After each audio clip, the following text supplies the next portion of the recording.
Jamal. What's up, buddy? The Nice UFC light heavyweight contender, challenger in the house, joining us right now. What's going on, man? Crazy, right? What's going on, fellas? Chilling, hanging out, getting ready to go get some work in. So I'm going to essentially dip out of this conversation because it doesn't really concern me, does it? Do you know what I mean? You two were supposed to fight. Now you're fighting for the belt. Anthony's left holding his dick in his hands with nothing, but I'm sure something good will come of it. But boys, just pretend I'm not here and talk amongst yourselves. Man, they owe, man. They owe the OG, bro. They definitely owe him, bro. I didn't like that whole clip. I didn't like that shit, bro. That's why I wanted to call. You know what I'm saying? I ain't like that. You know, I immediately thought like, damn, bro. Like, you know what I'm saying? It was immediately like, damn, bro. I don't even know what to say to him. But at the same time, it was like, he understand. You know what I'm saying? He understood. He understood like my position and why I did what I did. But yeah, bro, I definitely would have liked to use out a better way. Man, I don't even think there's an option. Like, it's not even really about asking if you want to fight. It's just you gotta take the opportunity. Those things come few and far between in this game. There's too many of us. There's too many people that want the same fucking thing. So I understood all of that, and I even get the UFC's point of view. If they're trying to fill this title fight super fast, like, they don't give a fuck about getting to me first. It's not that I don't even think that they thought, oh, maybe we should tell Anthony, nah, fuck him. I think it was just they're doing their thing, and it was just an oversight. Yeah, I think it just got missed. So so you were already training, right? You're already, I think both of us were starting to fire it up a little bit. I think one thing that no one's talked about is, like, well, Jamal's coming in on 5 weeks notice. Like, Glover is taking this on 5 weeks notice too. I think that's a tough matchup. When you think of Glover Texeria and like, maybe his road, the toughness, the problems he brings, what's been your reaction? Just because I know how it is. You look at the other guys in the division, and you're like, well, here's what I would do, or here's how I feel about this guy. Was Glover ever on your radar? He was. Glover has been on my radar for a while, but just he's been around for so long. He fought John Jones back when he was like 34. Yeah.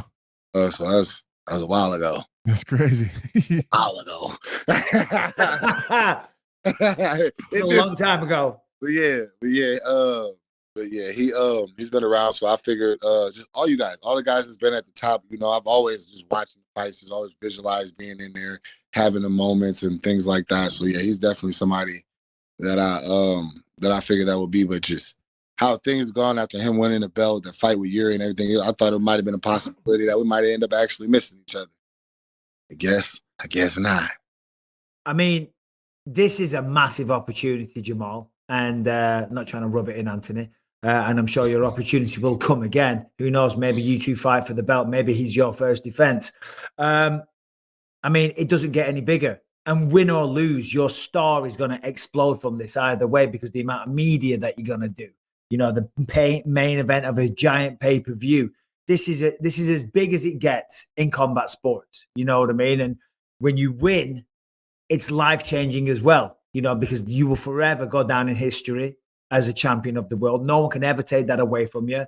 The next time you fight, it's pay-per-view points. You know what I mean? Real big money, life-changing stuff. Have you allowed yourself to think about that, or is it just nose to the grindstone? I've got fucking work to do. All that stuff is secondary. Yeah, that's all secondary. I don't even think about it. It's just get the work done. I have a tough assignment in front of me. So I cannot allow myself to think anything past that assignment. So what is I'm just like thinking about my own kind of personal experience when I fought for the title. And one thing I remember is like the people that I grew up with. Like I suspect you're very similar, where it was a bunch of people like, man, I don't know what the fuck is Jamal doing. He ain't ever gonna make it. This is a waste of time. Like I had a whole lot of that growing up, and I wanted to reach out to every single one of them motherfuckers. Like, even if I don't win, like, I'm gonna be standing in there as one of the 1 and 2 best guys in the fucking world fighting for this title, and like really give a middle finger to everybody. What's been the like? Has there been like old people coming out of the woodwork? Like, I always knew you were gonna make it, or is it What's it like in your hometown? I've been getting messages from everybody. You know, I've been hit up by a couple teachers from back in the day and everything. You know, it's just it's huge, bro. It's huge. It is a big moment, but I'm really just locked in and focused on the task. You got to set that to the side. Because if I don't handle the task, it don't mean anything. You know what I mean? So that's really all my focus is. But I'm really truly just obsessed with Glover Texeria right now. A lot of people, when I said you were coming on, and people bring it up all the time as well. When you came on last time and you shared your street fighting stories, you know, people said Jamahal Hill's a wild guy, man. Those stories were hilarious.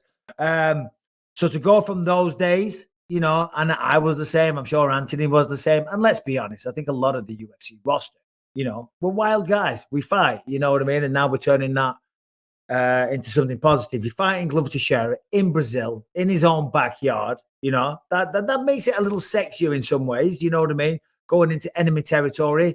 What do you think is going to be the hardest thing about fighting Glover Texeria? I think the obvious things are like what he likes to do. You know, he's good at coming forward. He's good at pressuring.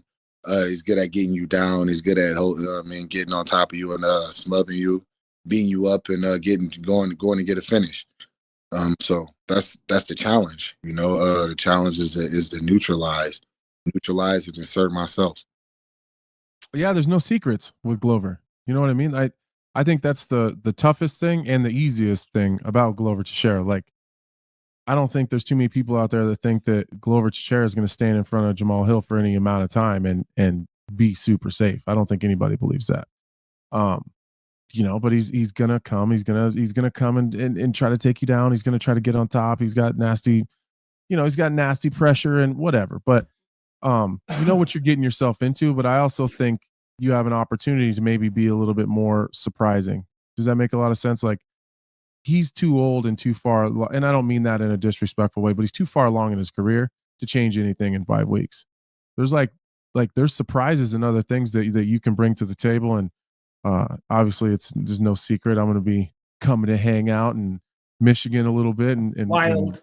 This is fucking insane to me, Jamahal. I don't think it's that crazy. You're going to be the backup fighter. Probably. Yeah. And you're going to train with each other. But I don't think I'm going to be needed. I don't think I'm going to be needed. Potentially stupid this is for both of you. I don't think it's that fucking crazy. I really don't.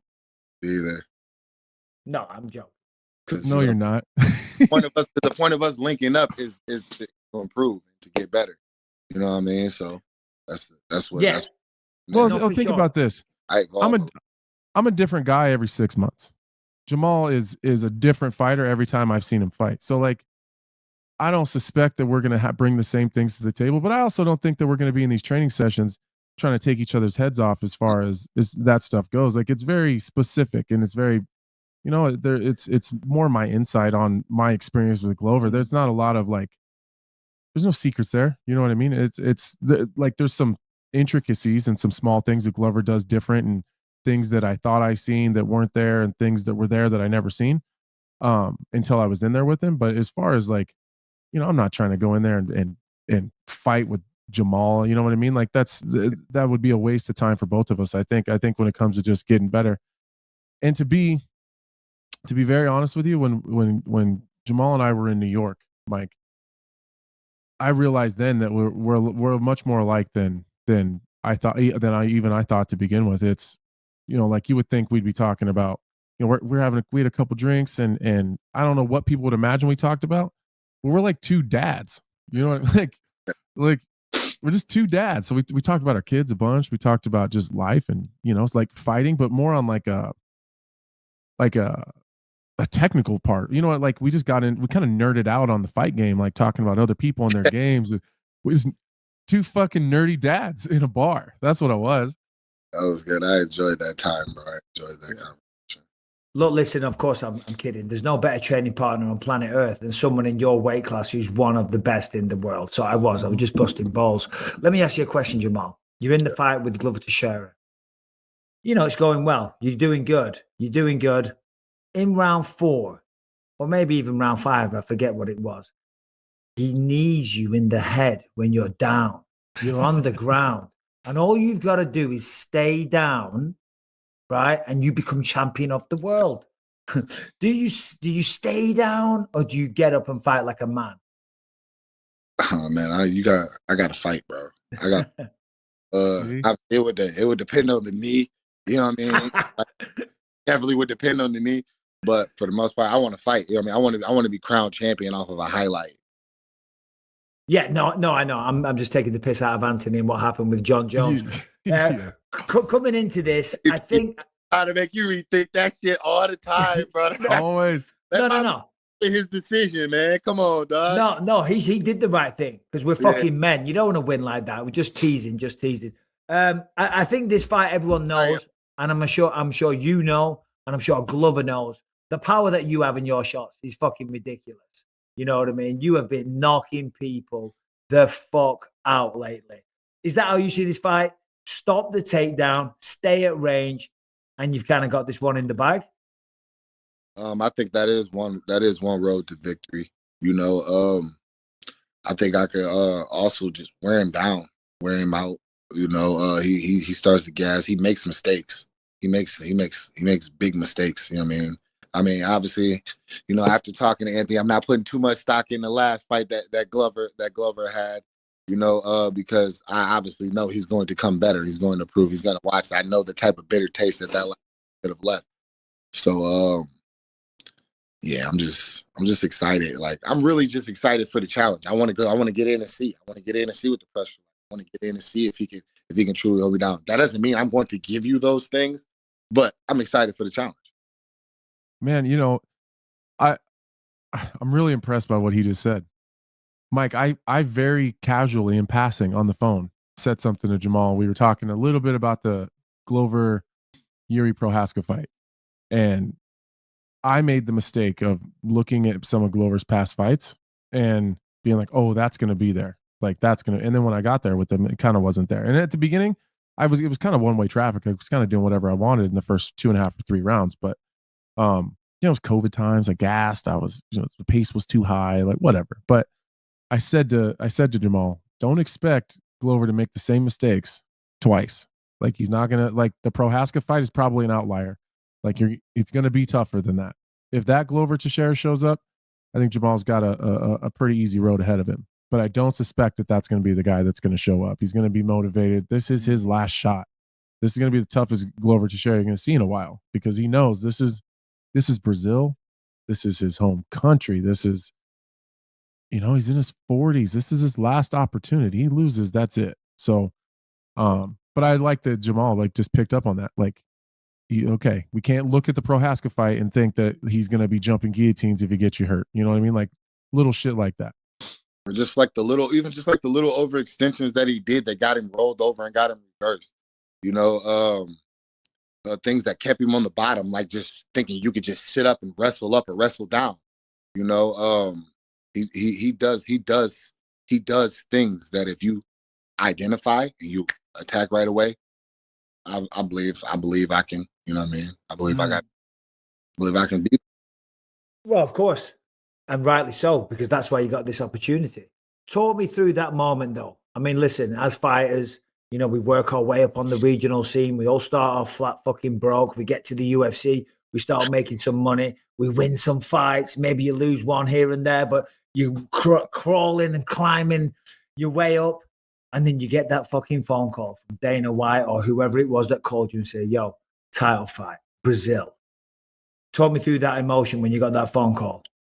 Man, at first it was just, bro, I was just hyped, bro. Like it was just, I couldn't believe it was shock. It was also like kind of like, it was like just thrown into confusion just because like I'm still watching the damn, you know what I mean?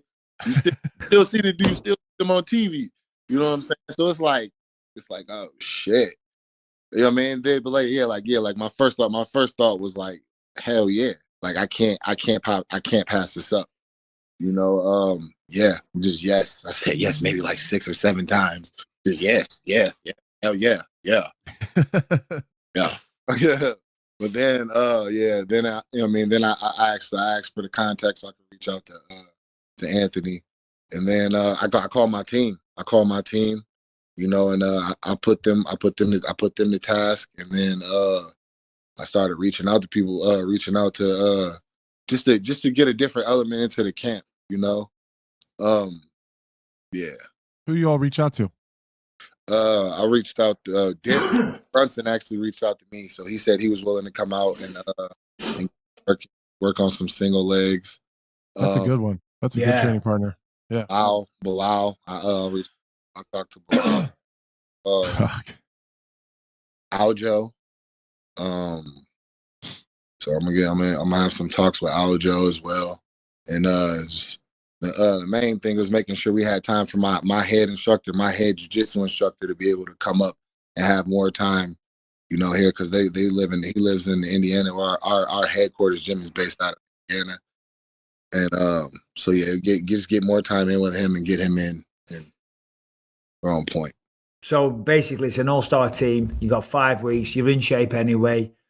You're ready to go, and it's a massive opportunity. The one downside of it, and with all as fighters, we've all been through this, and we try and avoid it, but sometimes you have no choice.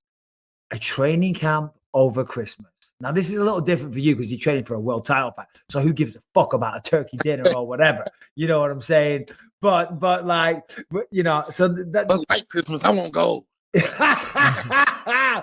So talk me through Christmas Day, though. I mean, because are you going to be having to stick to a strict diet, or can you just go, you know what, I can have a cheat meal that day?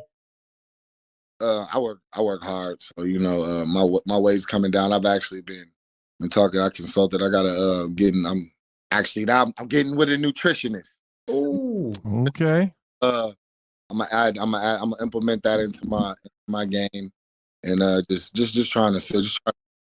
The biggest focus is show up in my best form, you know. So Christmas, I'm not really worried about it. You know, I had Thanksgiving; it was good. I ate Thanksgiving dinner maybe like a lot of times,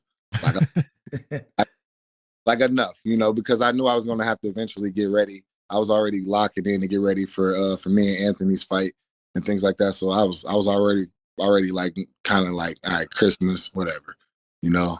And plus, I got good people, so. Usually, if we do eat Christmas dinner, it just cook something catered to me. Yeah. I mean, who cares? I mean, you're going to be champion of the world. That trumps any Christmas present you could possibly get.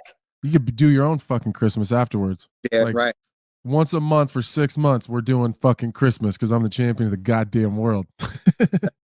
Oh, hell yeah. I mean, you up too much, bro. Look. Yeah, focus. No, be focused, because, you know, listen, Glover is, you know, at the end of his career, and there's a potential, if you win this, if you beat Glover, I think there's a real potential he might retire in the cage.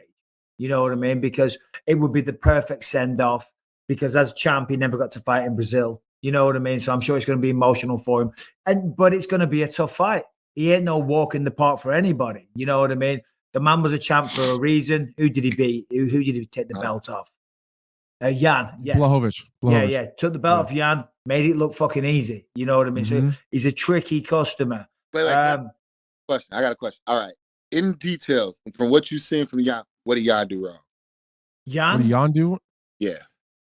I think he made a lot of mistakes in I don't think he made almost any in 1, 2, and 3. I thought he looked fantastic. He went away from the leg kicks, which was weird to me, because he was so damaging with him. I think he got a little tired. I really think that them switching that from 3 to 5 changed their pacing a little bit. And let's be honest here, like Jan Blachowicz has only been in 5-round fights a couple times. Like, he's trained for them, but it's different when you get into a 4th and the 5th round. You got to pace yourself a little differently. So I think it's as simple as he went away from the leg kicks and he didn't defend the takedowns well enough. It comes down to the takedown defense. It's, you know, jiu-jitsu is Glover's bread and butter, you know, and some people say he's got some of the best MMA grappling when you put it all together. Oh, wait, were you talking about in the Ankalaev fight this last weekend? You said what? Were you talking about what did Jan do wrong in the Ankalaev fight? I was talking about the Glover fight. Yeah. Oh, he let Glover. Wait a minute. That only went like 2 rounds. Yeah, no, I know. I was like, I thought you were talking about the Ankalaev fight. No, he just got taken down and fucking battered and choked out. Do you know what I mean? No, he was hurt before that, though. You got to stop those takedowns, bro. He was hurt. He was hurt with that left hook before. So when you're fighting a guy like Glover, you got to feint a lot. Like, if you don't feint and give him something to look at, he's just going to keep walking you down. And Jan doesn't feint a whole lot. It's the one knock I have on his striking. So he doesn't feint very much. It's just kind of, it is what it is. It's kind of piston style straight punches, but doesn't feint to charge. Yeah, he doesn't feint. So the feints is why Yuri Prohaska gave Glover such a tough time. Yuri was feinting and he's making Glover do this shit all the time where he doesn't know what to do with his hands. So if you let Glover back you up and you're like kind of leaning back a little bit, it's where he dropped me was, I was kind of, he had hit me with an uppercut. And so I backed to the fence and he came with that nasty left hook. It's the same left hook he hit Jan Blachowicz with. Then it was an easy takedown, take his back and choke him. The takedown itself could have been avoided though. The shot wasn't that great. What Jan did, he made a very bad error. He reached for the Kimura lock on the same side that he was on. So all he had to do was just pull his leg, right down. And then he made an even worse decision to just turn over flat on his back. Like Glover didn't have to flatten him out. He flattened himself out. Yeah. Just very things like a lot of times, like a lot of things I'm seeing that people, whatever Glover is taking them down and he is dominating them, are very, very small technical, very, very simple, basic technical mistakes. How much of the camp is going to be takedown defense or getting back to your feet and submission defense? All of it. Yeah. I got all of it. Yeah. Because essentially that's it. I think on the feet, while Glover is still dangerous, I think that's a very, very risky approach for him to take. I think for Glover, his game plan. And he's smart. He's smart. He knows that. Of course, he's experienced. He's going to look for the takedowns, and that I would suggest that. Anthony would suggest that, and you fucking know that's what he's going to try and do. Yeah. I'm expecting him to shoot right out the gate. Honestly, I'm expecting him to shoot, and like shoot for dear life right out the gate. Those Brazilians, they're crazy fans, man. What is it they chant? Vou morrer or something. They'll say, you're going to die. You're going to die. 20,000 Brazilians screaming, you're going to die. You're walking out there. They're talking that shit. What do you say, Jamahal Hill? I would just be up and down my head, like turn their ass up. Like, let's get it. Look, I don't know what they saying. I don't speak Portuguese. So like, I'm going to head through a head that way, supposed to head through whatever. I don't know. Shit, whatever. Boha. Yeah, boha. Yeah, I don't feel damn bet. So hey, we all gonna die one day. Shit. Yeah, exactly. All right, Mike, we probably let him go. He's got to go to practice. Of course. Hey, thanks for your time, Jamahal. We appreciate it. I'm excited for you. You deserve this opportunity. Good luck in the fight. Hopefully come and talk to us when you're champion of the goddamn world. And who knows, maybe we set up a little match between you two, or the UFC do, or the champ does, because the champ gets to call the shots. Champ does what the fuck he wants. Hey. There we go. Take it easy, brother. Thanks for joining us. Take it easy, man. Thank y'all. Appreciate y'all having me. Yeah, no, anytime, man. Anytime.